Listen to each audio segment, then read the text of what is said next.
بسم اللہ الرحمن الرحیم۔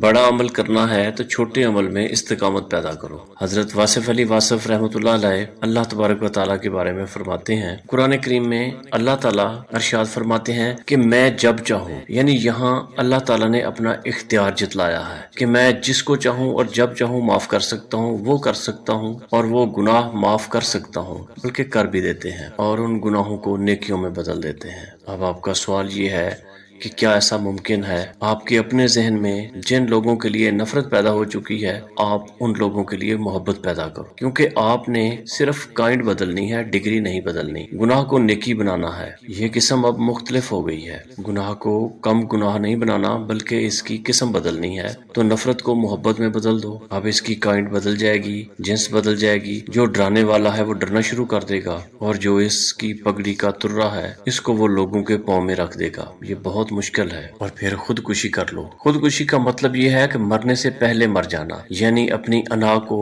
ختم کر دو۔ پھر ایک شخص کہتا ہے کہ اب میں ڈر گیا، یعنی کس سے ڈر گیا؟ اس چھوٹے انسان سے ڈر گیا کہ یہ چھوٹا آدمی اہم اور مضبوط ہے۔ میں نے اپنے آپ کو پہلے بھی ایک بار کہا تھا، اگر آپ کو کبھی یہ معلوم ہو جائے کہ آپ کے دفتر کا جو پین ہے وہ لاہور کا کتب ہے تو اس سے فیض کیسے لوگے؟ تو شاید تم یہ کہہ کر چھوڑ دو کہ میں اس سے فیض لیے بغیر ہی واپس آ جاؤں گا۔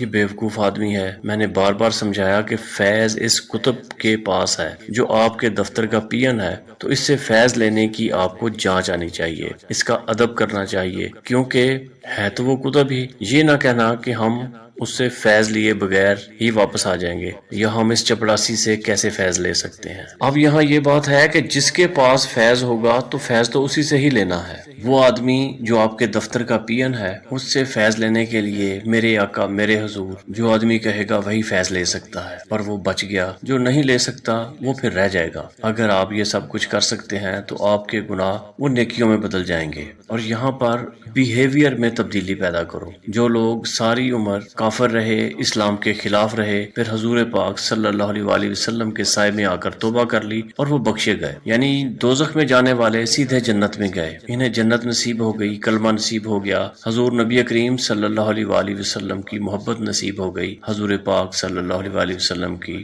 واحد ذات ہے جن کے بغیر آپ کچھ بھی نہیں کر سکتے، اور حضور پاک صلی اللہ علیہ وآلہ وسلم کے پاس ایسی چیز ہے کہ نفرت کسی سے نہیں۔ نفرت برے عمل سے ہے، اگر وہ عمل بدل جائے تو پھر نفرت نہیں رہے گی۔ نفرت کفر کے ساتھ ہے، نفرت کافر کے ساتھ نہیں ہے۔ وہ کافر اگر ایمان میں آ جائے تو محبت جاری ہے۔ آپ لوگوں کے ساتھ اگر کسی نے کوئی غلطی کی ہے، کوئی کوتاہی کی ہے، تو آپ ساری عمر اس کو معاف نہیں کرتے۔ اگر قیامت کے دن کوئی یہ کہے کہ میں نے 2-4 بندوں کو پکڑا ہوا ہے اور اللہ تعالیٰ سے سزا دلوانی ہے، تو اللہ تعالیٰ بھی اسے معاف نہیں کرے گا۔ اگر اپنی معافی چاہتے ہو تو یہاں معاف کر کے جاؤ، تاکہ آپ کے لیے بھی معافی کی امید باقی رہے۔ آپ نے بھی اپنے ساتھی کو معاف کر دیا ہوگا۔ آپ بھی اس خیال سے نکلیں، اپنے آپ کی اصلاح کریں۔ گناہ معاف ہو سکتے ہیں، ایک گناہ کی معافی نہیں، وہ یہ ہے کہ اگر آپ کی زبان سے حضور نبی کریم صلی اللہ علیہ وآلہ وسلم کی شان اقدس میں کوئی غلط فکرہ نکل جائے۔ باقی ہر گناہ معاف ہے، کافر بھی معاف ہے۔ اللہ تعالیٰ کی ذات پاک اس مقام پر بہت زیادہ سینسیٹیو ہے کہ حضور پاک صلی اللہ علیہ وآلہ وسلم کی شان رہے،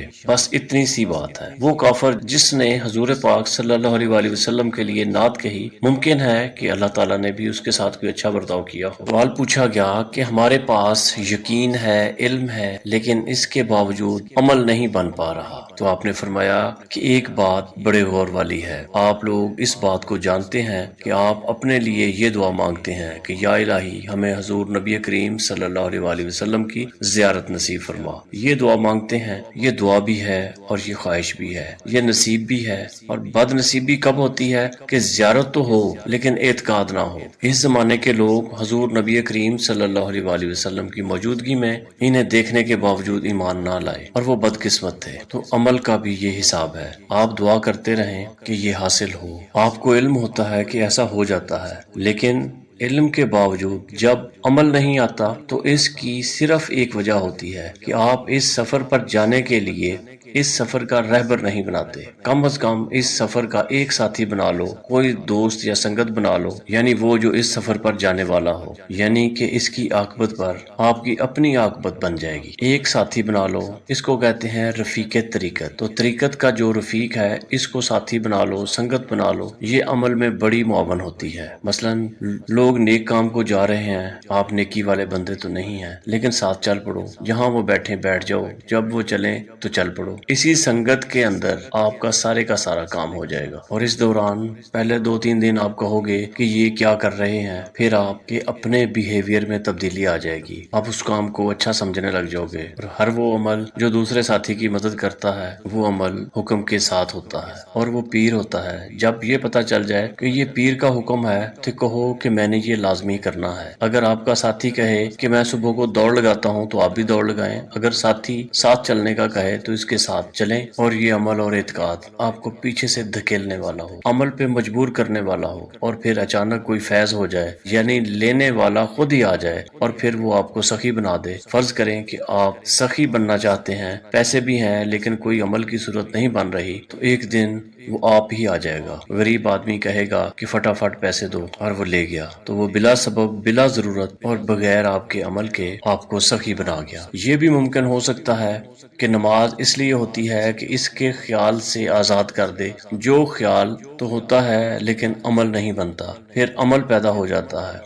بڑا عمل کرنے کے لیے چھوٹے عمل میں استقامت پیدا کر لو۔ بزرگوں نے طریقے بتائے ہوئے ہیں، مثلا ایک جگہ بیٹھ جاؤ اور پھر ہر روز اسی وقت اسی جگہ پر بیٹھا کرو، اس کے بعد آپ کے عمل میں استقامت آ جائے گی۔ ناغہ نہ کرو۔ لوگ کہتے ہیں کہ 40 راتیں یہ پڑھو، جو 40 راتیں پڑھ گیا وہ تو ویسے ہی ولی ہو گیا، اور وہاں یہ نہیں کہنا چاہیے کہ میں 30 راتیں تو یہ کر گیا اور درمیان میں ایک ضروری کام آ گیا، پھر میں 39ویں رات وہ عمل چھوڑ دیا، مہمان آ گئے اور پھر شروع کیا اور پھر 30 تک پہنچ گیا، یعنی جو عمل کر گیا وہ پہنچ گیا اور وہ ویسے ہی استقامت میں آ گیا۔ اس لیے اس کا چلہ ہے۔ چلہ کیا ہوتا ہے؟ چلہ عمل کا ہوتا ہے۔ جو چلہ کر گیا تو وہ عمل میں پورا ہو گیا، طاق ہو گیا۔ مسجد نبوی صلی اللہ علیہ وآلہ وسلم میں جو گنتی کی نمازیں پڑھ گیا وہ ہمیشہ کے لیے پڑھ گیا۔ وہ کہتا ہے کہ ہم تو وہاں پڑھ آئے ہیں کئی دفعہ، مگر پھر بھول جاتے ہیں۔ ساتھی، ماحول، سماج، دفتر اور دفتر کی ضرورتیں، یہ سب اثر انداز کرتے ہیں۔ یہ تو ساری ماحول کی بات ہے۔ اپنا ماحول بنا لو، ناسازگار ماحول سے علیحدہ ہو جاؤ، ہر کام میں استقامت آ جائے گی۔